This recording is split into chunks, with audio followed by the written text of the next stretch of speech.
In the winter of 1987, Lisa Niemi quietly packed a small bag, left a note on the kitchen counter, and walked out of the house she shared with Patrick Swayze. Their marriage, once unshakable, had started to splinter under the weight of Hollywood fame, grueling schedules, and the emotional aftermath of Patrick's drinking. She needed space. For the first time in over a decade, the couple who had met as teenagers at her mother's ballet school were living apart.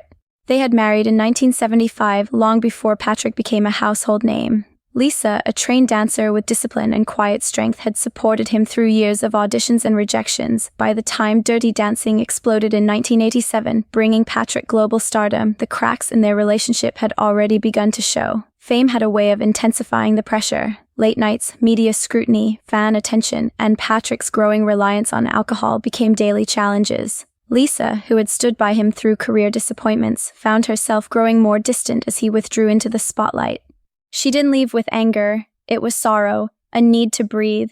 Patrick was devastated. In private, he admitted to friends that losing Lisa felt worse than losing any role. He began writing her letters, one every day, long, handwritten pages full of apologies, memories, and promises. He mailed them to her, even though they lived only a few miles apart in Los Angeles.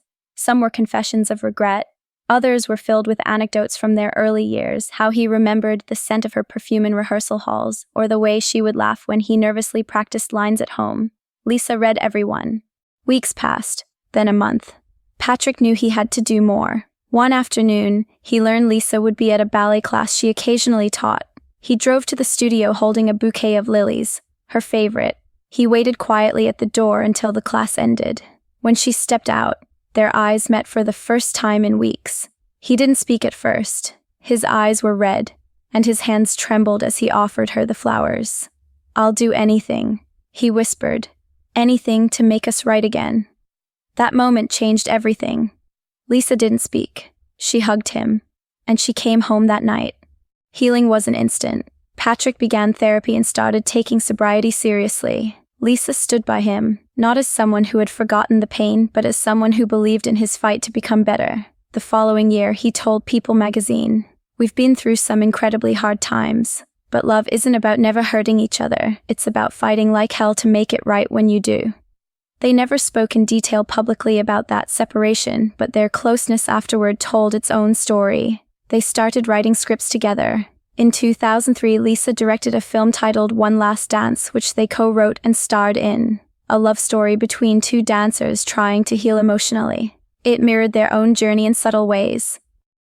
Their bond only deepened during Patrick's final years. When he was diagnosed with pancreatic cancer in 2008, Lisa became his full-time caregiver. She was at every doctor's appointment, managed his medications, and shielded him from invasive press. She said in an interview with The Times, "He was never alone. Not one night.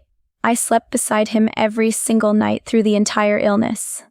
Patrick passed away on September 14, 2009, with Lisa by his side, holding his hand. She later revealed that during his final days, he would often call her "my girl" and whisper how grateful he was that she never gave up on him. What held them together was never perfection, but a raw, tireless effort to choose each other over and over again, even when it was hardest.